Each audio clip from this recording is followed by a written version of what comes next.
Welcome to anime Tamil series. இன்னைக்கு நம்ம பார்க்க போகிறது the rebirth villain the legend of ஜேசு சீசன் 1 எபிசோட் 63 தான் பார்க்க போகிறோம். இன்னும் நம்ம சேனலை சப்ஸ்கிரைப் பண்ணலைன்னா சப்ஸ்கிரைப் பண்ணிக்கோங்க, பக்கத்தில் இருக்க பெல் பட்டனை கிளிக் பண்ணிக்கோங்க. அப்போ தான் நான் போடுற வீடியோ நோட்டிஃபிகேஷனாக வரும். சரி வாங்க வளவலன்னு பேசாமல் நம்ம எபிசோடுக்குள்ளே போகலாம். எபிசோடோட ஸ்டார்டிங்கில் ஹீரோ சீனியர் எனக்கு ஒரு சந்தேகம் அப்படின்னு சொல்லி அந்த பொண்ணை பார்த்து கேட்க, ஏன் என்னை பார்த்தா வயசானவ போல உனக்கு தெரியுதா அப்படின்னு சொல்லி அவள் கேட்குறான். இல்லை நான் உங்களை லிட்டில் மெஸ்ஸின்னு சொல்லி கூப்பிட்டுக்கவா அப்படின்னு சொல்லி ஹீரோ அவகிட்ட கேட்க, ஆமாம் மெஸ்ஸின்னு கூப்பிட்றது ஓகே, அதுக்கு முன்னாடி எதுக்கு லிட்டில் நீ சேர்க்கிறேன் நான் தெரிஞ்சுக்கலாமா அப்படின்னு சொல்லி அந்த பொண்ணு நம்ம ஹீரோ கிட்ட கேட்க, இல்லை நீங்கள் வந்து தப்பா வந்து புரிஞ்சுக்காதீங்க, உங்களுடைய மெஸ்ஸிக்கு முன்னாடி நான் லிட்டில சேர்க்கறதுனால உங்களுடைய எங்கும் உங்களுடைய பீட்டியும் அது இன்னும் அதிகமாகும், சரியா? நீ நல்லாவே பேச தெரிஞ்சவனா இருக்க, உனக்கு ஒரு ரிவார்டு நான் தரேன், கிரேட் செயின் லெவல்ல இருக்க ப்ளூ டிராகனுடைய லெக்கை நான் உனக்கு சாப்பிட தரேன் அப்படின்னு சொல்லி அவ ஒரு போர்ட்டல் ஓப்பன் பண்ணி டப்புன்னு வெளியே எடுத்தான். ஐயோ அன்பார்ச்சுனேட்லி சேட் கிங் லெவலோடைய மீட்டு தான் இப்போ இருக்கு, இதை சாப்பிட்டு நீ உன்னுடைய பசியை போக்கிக்கோ அப்படின்னு சொல்லி ஹீரோ கிட்ட கொடுக்குறான். இவ உண்மைக்குனே ஒரு பைத்தியக்காரியாக தான் இருப்பாளாம். கிரேட் செயின் லெவலில் இருக்கக்கூடிய மீட்டை இவ எனக்கு தாரலை, உண்மைக்குனே இவ யாராக இருப்பா அப்படின்னு சொல்லி ஹீரோ அவளை ஆச்சரியத்தில் பார்த்துட்டு அவளுக்கு ஒரு வணக்கத்தை வைக்க, அவளும் பிரிமோர்டியல் கார்டு கான்ஃபியூஷன் அது அந்த அளவுக்கு மோசம்லாம் இல்லை. ஆமா சின்ன பையா உன்னுடைய பேர் என்ன அப்படின்னு சொல்லி ஹீரோ கிட்ட கேட்க, என்னோட நேம் ஜியசு, இந்த அழகான பெண்ணுடைய நேமை தெரிஞ்சுக்கக்கூடிய அதிர்ஷ்டசாலியா நான் இருப்பேனா அப்படின்னு சொல்லி ஹீரோ ஐஸ் வச்சு அவகிட்ட பேச, லியோ கிங் யூ என்னோட பேரு அப்படின்னு சொல்லி அவ சொல்றான். மிஸ் லியோவோ உங்களை பாக்குறப்ப நீங்க ரொம்ப ஸ்ட்ராங்கா இருக்கீங்கன்னு தெரியுது, ஆனா நீங்க எந்த நிலையில இருக்கீங்க அப்படிங்கறத எக்ஸாக்டா என்னால புரிஞ்சுக்கிற முடியல, நீங்க பிசோடாவா எம்பரர் ஸ்டேஜ்ல தான் இருக்கீங்களா அப்படின்னு சொல்லி ஹீரோ அவகிட்ட கேட்க, நீ கணிச்சது சரிதான், நான் பிசோடாவா எம்பரர் ஸ்டேஜ்ல தான் இருக்கேன், ஆனா என்னுடைய ஸ்ட்ரென்த் அது ஹெவன்னால இப்ப கட்டுப்படுத்தப்பட்டு இருக்கு, நான் இப்ப பாதி பிசோடாவா எம்பரர் ஸ்டேஜ்ல தான் இப்ப இருக்கேன், நான் சொன்னது சரிதான் அப்படின்னு சொல்லி ஹீரோ மனசுக்குள்ள வந்து நினைக்கிறான். இந்த மாதிரி பிசோடாவா எம்பரர் என் கூட இருந்தா அது எனக்கு ஒரு நல்ல பலம், கண்டிப்பா இவன் எனக்கு தேவைப்படுவா அப்படின்னு சொல்லி ஹீரோ மனசுக்குள்ள நினைச்சிட்டு, இது உண்மைக்குனே அமேசிங் தான் மிஸ் லூவோ, இந்த காலகட்டத்தில் நீங்க எப்படி பிசோடாவா எம்பரர் ஆனீங்க நான் தெரிஞ்சுக்கலாமா அப்படின்னு சொல்லி ஹீரோ அவகிட்ட கேட்க, அவ நீ என்ன டெஸ்ட் பண்றது முதல்ல வந்து ஸ்டாப் பண்ணு, நான் ஒண்ணு இந்த ஏராவை சேர்ந்தவ கிடையாது, சரியா? அப்ப நீங்க எந்த ஏராவை சேர்ந்தவங்க, நீங்க எப்படி நீங்க இங்க வந்தீங்க அப்படின்னு சொல்லி ஹீரோ அவகிட்ட கேட்க, நானே என்ன பிரிமோடைல்ஸ் காலகட்டத்தில் சீல் பண்ணி கேட்டேன், நீ இப்ப ரூட்லெஸ் டிவைன் வாட்டரை எனர்ஜி யூஸ் பண்ணனால தான் நான் இப்ப அவைக்கிங் ஆயிட்டேன், பிரிமோடைல் ஏராவா அப்படின்னு சொல்லி ஹீரோ மனசுக்குள்ள நினைக்கிறான். அவளும் அவளோட மனசுக்குள்ள வந்து நினைக்கிறான், அது பில்லியன்ஸ் ஆஃப் இயர்ஸ்க்கு முன்னாடி நடந்தது அப்படின்னு சொல்லி மனசுக்குள்ள நினைச்சிட்டு ஹீரோ கிட்ட வந்து சொல்ல ஆரம்பிக்கிறான்.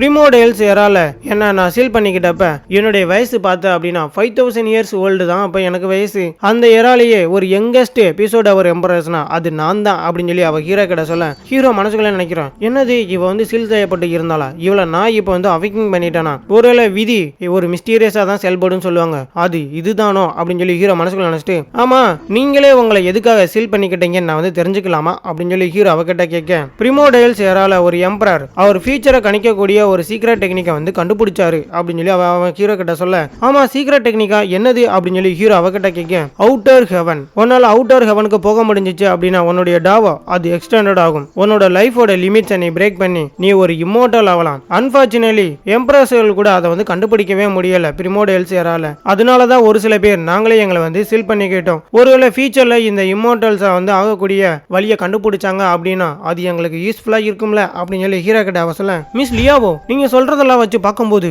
அப்ப உங்களை போலவே இன்னும் நிறைய பேர் இங்க சீல் செய்யப்பட்டு இருக்காங்களோ ஹீரோ அவகிட்ட கேட்க, எனக்கு அதை பத்தி எல்லாம் தெரியல எத்தனை பேருன்னு சொல்லி, ஆனா நான் மட்டும் கிடையாது அப்படிங்கறது மட்டும் எனக்கு தெரியும் அப்படின்னு சொல்லி அவ நம்ம ஹீரோ கிட்ட சொல்ல, ஆமா அந்த எம்பரர் என்னாரு அவரும் அவளை வந்து சீல் பண்ணிக்கிட்டாரா என்ன அப்படின்னு சொல்லி ஹீரோ அவகிட்ட கேட்க, அதுக்கு அவளும் எம்பரர்ஸ்க்கும் வேர்ல்டு அப்புறம் டாவர்ஸ்க்கும் ஒரு ஸ்ட்ராங்கான கனெக்ஷன் இருக்கு, அதனால அவங்க வந்து சீல் பண்ணிக்கிறது ரொம்பவே வந்து கஷ்டம், அவர் எங்க போனாரு லாஸ்ட்ல அப்படிங்கிறது யாருக்குமே வந்து தெரியல, அவருடைய இன்ஸ்ட்ருமெண்ட்ஸ் மட்டும்தான் அங்க வந்து இருந்துச்சு, மற்றபடி அவர் எங்க போனாருங்கிறத யாராலையுமே வந்து கண்டுபிடிக்க முடியல. லிட்டில் காய் நீ என்ன இப்ப என்னுடைய சீல்ல இருந்து இப்ப என்ன வெளியில கொண்டு வந்துட்டேன், உனக்கு நான் இப்ப கடமைப்பட்டிருக்கேன், இந்த ஜேட் பிளேட்டை வாங்கிக்கோ எந்திரிச்சு நின்று, இது நீ ஆபத்துல மாட்டிட்டு இருக்கப்ப இதை நீ கிரஷ் பண்ண அப்படின்னா இந்த ஜேட் பிளேட் கண்டிப்பா உனக்கு உதவி செய்யும், ஒருவேளை இந்த ஜேட் பிளேட்டால தீர்க்க முடியாத பிரச்சனையில நீ மாட்டிக்கிட்டு இருந்தானா கூட நான் வந்து அந்த பிரச்சனையை வந்து சால்வ் பண்ணுவேன். தேங்க்யூ மிஸ் லீவோ. ஆமா நீங்க இப்ப கிளம்ப போறீங்களா அப்படின்னு சொல்லி ஹீரோ அவகிட்ட கேட்க, ஆமா நீ எதுக்கு இப்ப அப்படி கேட்கிற, ஆமா என்கிட்ட இந்த ஜேட் பிளேட்டை இப்ப நீங்க கொடுத்துட்டீங்க, இந்த இடத்துல ஒரு போர்ட்டல் ஓபன் பண்ணி இப்ப நீங்க இங்க இருந்து கிளம்பிடுவீங்க அப்படித்தானே அப்படின்னு சொல்லி ஹீரோ அவகிட்ட கேட்க, நீ உண்மைக்குன்னு ரொம்ப இன்ட்ரெஸ்டிங்கான ஒரு ஆள் தான். மில்லியன்ஸ் ஆஃப் இயர்ஸ் வந்து கடந்து போயிருச்சு. ஓசன்ஸ் அது எல்லாமே ஃபார்ம்ஸ் லேண்டா வந்து மாறிடுச்சு. எனக்கு இப்போ எங்க போகணும்னு கூட தெரியாது. உண்மையா சொல்ல போனோம்னா எங்க போகணுங்கிற ஐடியாவே எனக்கு இல்ல அப்படின்னு சொல்லி ஹீரோ கிட்ட லியோவோ சொல்ல, ஹீரோவும் மிஸ் லியோவோ உங்களுக்கு எங்க போகணுங்கிற ஐடியா இல்ல அப்படின்னா நீங்க ஏன் கூட வரக்கூடாது அப்படின்னு சொல்லி அவகிட்ட ஹீரோ கேட்க, நான் சொல்றதை நீ நல்லா வந்து புரிஞ்சுக்கோ சரியா சின்ன பையன், நான் உனக்கு சம் லெசன்ஸை வந்து சொல்லித்தரேன், அது எப்படி இருக்குன்னு பாரு. நான் உன்னை ஜட்ஜ் பண்ணி வச்சு பார்க்கும்போது உன்னை சுத்தி பெண்களுக்கு பஞ்சமே இருக்காது போலயே அப்படின்னு சொல்லி அவ நம்ம ஹீரோ கிட்ட சொல்லிட்டு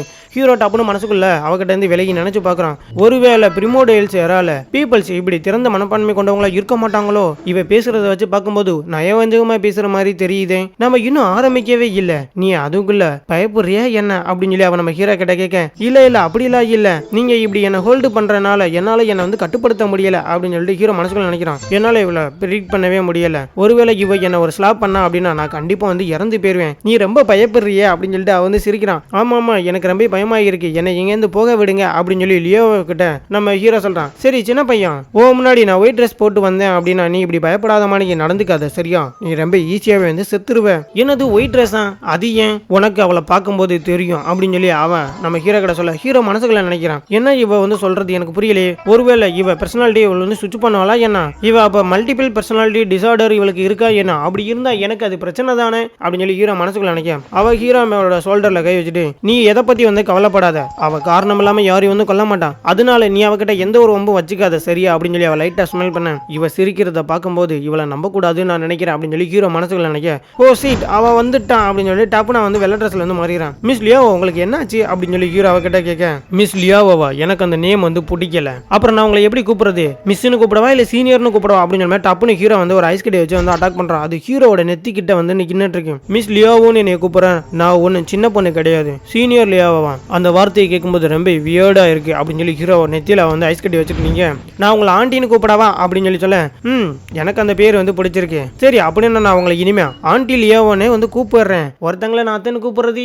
எனக்கு ரொம்பவே வந்து பிடிச்சிருக்கு அப்படின்னு சொல்லி ஹீரோ மனசுல வந்து நினைச்சிட்டு அவ்வளோ ஹீரோ ஆட்டம் வச்சிருந்தா அந்த ஐஸ் கட்டி தூக்கி பின்னாடி அறிஞ்சிடறான். உங்ககிட்ட பிளட் கலர் லக் இருக்கனால தான் அவ உன்னை ஃபாலோ பண்ணியிருக்கான், இதுல ஆச்சரியப்படுறதுக்கு ஒண்ணுமே இல்லை அப்படின்னு சொல்லி அவ சொல்றான். முதல் முறையா என்ன போல ஒருத்தரை நான் வந்து இப்ப ஃபர்ஸ்ட் டைம் வந்து பாக்குறேன், ஏன்னா என்னால மட்டும்தான் அடுத்தவங்களுடைய லக்கை வந்து கணிக்க முடியும், இப்ப இவங்களுமே அடுத்தவங்களோட லக்கை வந்து கணிக்கிறாங்களான்னு ஹீரோ மனசுக்குள்ள நினைச்சிட்டு, aunty Liao blood colour luck இருக்குது உங்களுக்கு எப்படி தெரியும் அப்படின்னு சொல்லி கேட்க, என்கிட்ட ஸ்கேல் லக் அப்சர்வேஷன் டெக்னிக் இருக்கு, அதனாலதான் பிளட் கலர் லக் இருக்கதை என்னால வந்து கண்டுபிடிக்க முடிஞ்சு. ஸ்கேல் லக் அப்சர்வேஷன் டெக்னிக், இந்த அப்சர்வேஷன் டெக்னிக்கை வச்சு மற்ற வம்சங்களுடைய மாற்றம், அப்புறம் கல்டிவேட்டர்ஸோட லக், அப்புறம் ஹெவன்ஸோட சீக்ரெட், நீ இப்போ ஒரு ஆபத்துல மாட்டிக்கிட்டா கூட அந்த ஆபத்துல இருந்து எப்படி வெளியில வர முடியும் அப்படிங்கறத கூட இதை உனக்கு ஒரு நல்ல ஆப்பர்ச்சுனிட்டிஸை வந்து கொடுக்கும். என்னது ஸ்கேல் லக் அப்சர்வேஷன் டெக்னிக்கா அப்படின்னு சொல்லி ஹீரோ மனசுக்குள்ள நினைச்சிட்டேன். நான் இந்த சீக்ரெட் டெக்னிக்கை ஏசியன் புக்ல நான் வந்து ரீட் பண்ணியிருக்கேன், ஆனா அந்த புக்கு இப்போ வந்து தொலைஞ்சு போயிருச்சேன், ஆனா எனக்கு இதை எப்படி பயன்படுத்தணும்னு தெரியாது, ஆண்டி லியோவுக்கு இதை எப்படி பயன்படுத்தணுங்கிறது வந்து தெரிஞ்சிருக்கு. ஆண்டி லியோவோ நீங்க பேசும்போது மிஸ் லியோவோ என்ன ஃபாலோ பண்ணதுக்கான காரணம் என்கிட்ட பிளட் கலர் லக் இருக்கு அப்படிங்கறனால தான் சொன்னீங்க, அதுக்கு என்ன அர்த்தம் நான் தெரிஞ்சுக்கலாமா அப்படின்னு சொல்லி கேட்க, பிளட் கலர் லக்குக்கும் சீக்ரெட் ஆஃப் அவுட்டர் ஹெவனுக்கும் ரிலேட்டடா ஏதோ இருக்கு, ஆனா எனக்கு அதோட ஸ்பெசிபிக்ஸ் என்னங்கிறது வந்து தெரியாது. கான்ஸ்டிடியூஷன் ட்ரையல்ல நான் இருக்கப்பதா எனக்கு இந்த பிளட் கலர் லக் அப்படிங்கிறது ஒன்று வந்து கிடைச்சிச்சு, இந்த பிளட் கலர் லக்குக்கும் அவுட்டர் ஆஃப் ஹெவனுக்கும் என்ன தொடர்பு இருக்கும் அப்படிங்கிறது எனக்கு தெரியலையே அப்படின்னு சொல்லி ஹீரோ மனசுக்குள்ள நினைச்சிட்டு டப்புன்னு பார்த்தா வந்து மறைஞ்சு போயிடுற அந்த இடத்துல. ஆண்டி லியோவோ நீங்க எங்க போனீங்க அப்படின்னு சொல்லி ஹீரோ மனசுக்குள்ள வந்து நினைக்கிறான். இவங்க இப்ப எங்க போனா என்ன, நான் முதல்ல போயிட்டு ஃபெய்யாங்கையும் ஈயும் முதல்ல வந்து கண்டுபிடிச்சிட்டு நான் சாங் செட்டிக்கு திரும்பி போகணும் அப்படின்னு சொல்றான். இந்த இடத்துல இந்த எபிசோட் வந்து முடிஞ்சிருது. அவ ரொம்பவுமே ஸ்ட்ராங்கான ஒரு ஆளா தான் வந்து இருக்கான். டப்புன்னு பார்த்தா வந்து மறைஞ்சு போயிட்டான். எனக்கு தெரிஞ்ச அவளை ரிட்டர்ன் கூப்பிடணும் அப்படின்னா கூட ஹீரோ கிட்ட அவள் ஜேடு பிளேட்னு ஒன்று வந்து கொடுத்துருக்கால, அதை கிரஸ் பண்ண அவள் வந்துருவான்னு நினைக்கிறேன். ஏன்னா அவளுக்கு மல்டிபிள் டிசார்டர் ஒரு பிரச்சனை வர இருக்கு. அடுத்த எபிசோட்ல ஹீரோ அவளை மீட் பண்ணுவானா என்னன்னு தெரியல. ஒருவேளை மீட் பண்ணா நல்லா தான் இருக்கும். இதுக்கப்புறம் என்ன நடக்க போகுது அப்படிங்கிறத நெக்ஸ்ட் எபிசோட் பார்த்து தெரிஞ்சுக்கலாம். அந்த வீடியோ பிடிச்சிருந்துச்சுன்னா ஒரு லைக் பண்ணிவிடுங்க, ஒரு சப்ஸ்கிரைப் பண்ணிவிடுங்க. உங்களிடமிருந்து விடைபெறுவது உங்கள் ஏடிஎஸ்.